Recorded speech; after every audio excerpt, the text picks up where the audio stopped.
ಯಾಕಂದ್ರೆ ನನಗೆ ಇನ್ನೂ ನೆನಪಿದೆ, ಯಾವಾಗ ಈ 5,000 ಕೋಟಿ ಬಗ್ಗೆ ಮಹೇಶ್ ತೆಂಗಿನಕಾಯಿ ಸರ್ ಅವರು ಪ್ರಸ್ತಾಪ ಮಾಡ್ತಾರೆ ಸೆಷನ್ ಅಲ್ಲಿ, ಆಗ ಬಿಜೆಪಿ ಸಹಜವಾಗಿ ವಿರೋಧ ಪಕ್ಷದ ಎಲ್ಲ ನಾಯಕರು ಕೂಡ ಪ್ರಶ್ನೆ ಕೇಳ್ತಾ ಹೋಗ್ತಾರೆ. ಲಕ್ಷ್ಮೀ ಹೆಬ್ಬಾಳ್ಕರ್ ಅವರು ಉತ್ತರ ಕೊಡಲೇಬೇಕಾದ ಅನಿವಾರ್ಯತೆ ಸೃಷ್ಟಿಯಾಗುತ್ತೆ. ಮುಖ್ಯಮಂತ್ರಿ ಕೂಡ ಸಂದರ್ಭದಲ್ಲಿ ಇರೋದಿಲ್ಲ. ಆಗ ಲಕ್ಷ್ಮೀ ಹೆಬ್ಬಾಳ್ಕರ್ ಅವ್ರ ಬಾಯಿಂದ ಬಂದ ಮಾತೇನು, ಒಬ್ಬ ಸಚಿವೆಯಾಗಿ ನಾನು ಇದಕ್ಕೆ ಉತ್ತರ ಕೊಡ್ತೀನಿ ಅಥವಾ ಇದ್ರ ಬಗ್ಗೆ ತನಿಖೆ ನಡೆಸ್ತೀನಿ ಅನ್ನೋದಕ್ಕಿಂತ ಹೆಚ್ಚಾಗಿ ನಾನೊಬ್ಬ ಮಹಿಳೆ ಅನ್ನೋ ಕಾರಣಕ್ಕೆ ನನ್ನನ್ನು ಅಟ್ಯಾಕ್ ಮಾಡ್ತಿದ್ದಾರೆ ಸರ್.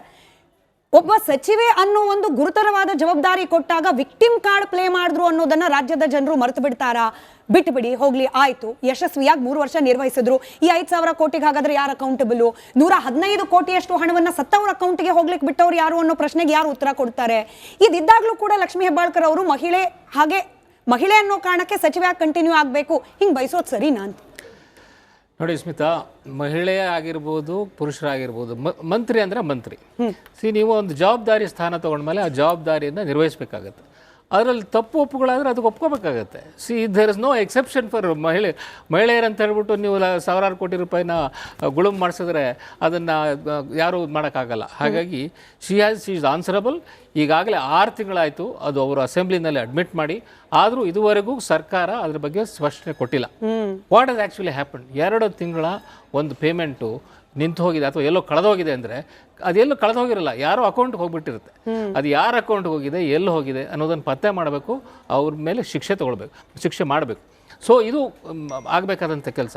ಮತ್ತು ಅದನ್ನು ಒಂದು ಇಶ್ಯೂ ಮಾಡಿಕೊಂಡು ದಯವಿಟ್ಟು ಲೆಟ್ ಮಿ ಫಿನಿಶ್. ನೀವು ಮಾತಾಡುವಾಗ ನಾನು ಮಾತಾಡಲಿಲ್ಲ ಮೇಡಮ್, ದಯವಿಟ್ಟು ನೀವು ಮಾತಾಡುವಾಗ ನಾನು ಮಾತಾಡಲಿಲ್ಲ. ನನ್ನ ಅಭಿಪ್ರಾಯ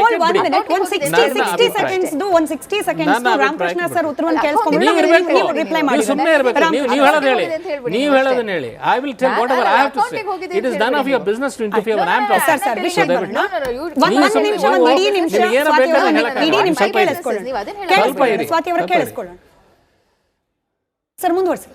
ಸೊ ನಾನು ಹೇಳ್ತಾ ಇರೋದು, ಅವರು ಅಕೌಂಟಬಿಲಿಟಿ ಫಿಕ್ಸ್ ಮಾಡಲೇಬೇಕು ಅವ್ರ ಮೇಲೆ. ಹಾಗಾಗಿ ಬಹುಶಃ ಅವ್ರನ್ನ ಕೈ ಬಿಟ್ಟಿರ್ಬೋದು. ಸೊ ಅದಕ್ಕೋಸ್ಕರ ಅಂತ ಹೇಳ್ಬಿಟ್ಟು ವಿಕ್ಟಿಮ್ ಕಾರ್ಡ್ ಪ್ಲೇ ಮಾಡ್ತಕ್ಕಂಥದ್ದು, ನಾನು ಮಹಿಳೆ, ನನ್ನ ಮೇಲೆ ಈ ರೀತಿ ಅಪರಾಧ ಮಾಡಬಾರ್ದು ಅನ್ನೋದು ಐ ಥಿಂಕ್ ಇಟ್ಸ್ ಭಾಳ ಬಾಲಿಶವಾದಂಥ ಇದು. ಬಟ್ ಮಹಿಳೆಯರನ್ನ ತಗೊಳ್ಳದೇ ಇರತಕ್ಕಂಥದ್ದು ದೊಡ್ಡ ಅಪರಾಧ. I think it's A ಬಿಜಾರ್ thing that ಒಬ್ಬರ ಮಹಿಳೆಯನ್ನ ಅಲ್ಲಿ ಸೆಲೆಕ್ಟ್ ಮಾಡಿ ಅವರನ್ನು ಕರೀಲಿಲ್ಲ. ಸೊ ಇದು ಹೇಗೆ? ಫಸ್ಟ್ ಆಫ್ ಆಲ್, ಈ ಗಾಯತ್ರಿ ಅವರು ಯಾರು? ಶಾಂತೇಗೌಡರು ಅವರು ಹೆಂಗೆ ಕ್ಯಾಬಿನೆಟ್ನಲ್ಲಿ ಬಂದರು, ಯಾರ ಮೂಲಕ ಬಂದರು, ಇನ್ನೂ ಮಿಸ್ಟರಿನೇ. ಯಾರಿಗಾರು ಗೊತ್ತಿದೆಯಾ ಯಾರ ಮೂಲಕ? ಸಿದ್ದರಾಮಯ್ಯನವ್ರ ಕ್ಯಾಂಡಿಡೇಟ್ ಅಲ್ವೇ ಅಲ್ಲ, ಶಿವಕುಮಾರ್ ಅವ್ರ ಕ್ಯಾಂಡಿಡೇಟ್ ಕೂಡ ಅಲ್ಲ. ಹಾಗಾದ್ರೆ ಯಾರ ಮೂಲಕ ಬಂದ್ರು? ಪ್ರತ್ಯೇಕವಾಗಿ ಚರ್ಚೆ ಮಾಡೋಣ ಸರ್. ಇವಾಗ ಆಯ್ಕೆ ಮಾಡಬಾರ್ದು ಅಂತಿಲ್ಲ, ಮಾಡಿ ಕಾಂಗ್ರೆಸ್ ಪಕ್ಷಕ್ಕೆ ಯಾರನ್ನ ಬೇಕಾದ್ರೆ ಮಾಡಿ, MLA MLC ಅಥವಾ ಇವನ್ ಔಟ್ಸೈಡ್ ಮಾಡಬಹುದು.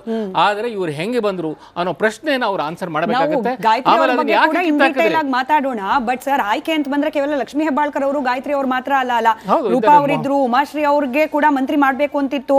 ಬಲ್ಕೀಸ್ ಬಾನು, ಆರತಿ ಕೃಷ್ಣ ಅವರ ಹೆಸರು ಬಹಳ, ನೈನಾ ಮೋಟಮ್ಮ ಅವರು, ಅನ್ಪೂರ್ಣ ತುಕಾರಾಮ್ ಅವರು. ಅಂದ್ರೆ ಆಯ್ಕೆಯ ಕೊರತೆ ಅಂತೂ ಇರಲಿಲ್ಲ ಸರ್, ಇಚ್ಛಾಶಕ್ತಿ ಕೊರತೆ ಕಾಣ್ತಾ ಇದೆ. ಖಂಡಿತ ಇಚ್ಛಾಶಕ್ತಿ ಕೊರತೆ ಕಾಣ್ತಾ ಇದೆ. ಈಗ ಇದನ್ನ ಹೇಗೆ ಅವರು ಸರಿ ಮಾಡ್ತಾರೆ ನೋಡ್ಬೇಕಾಗಿದೆ. ಯಾಕಂದ್ರೆ ಸಿದ್ದರಾಮಯ್ಯನವರು ಐ ಥಿಂಕ್ ಉಮಾಶ್ರೀನ ಮಂತ್ರಿ ಮಾಡಬೇಕು ಅಂತಿದ್ರು. ಉಮಾಶ್ರೀ ಅವ್ರನ್ನ ಅಲ್ಲಿ ತೆಗೆದುಬಿಟ್ಟು ಎಲ್ಲ ಕೌನ್ಸಿಲ್ನಲ್ಲಿ ಡೆಪ್ಯೂಟಿ ಸೆಕ್ರೆಟರಿ. ಸೊ ಅದು ಐ ಥಿಂಕ್ ಅವರಿಬ್ಬರಿಗೂ ಇಷ್ಟ ಇಲ್ಲ.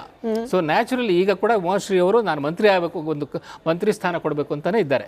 ಅದನ್ನು ಹೇಗೆ ರಿಸಾಲ್ವ್ ಮಾಡಬೇಕು ಅನ್ನೋದನ್ನ ನೋಡ್ಬೇಕು.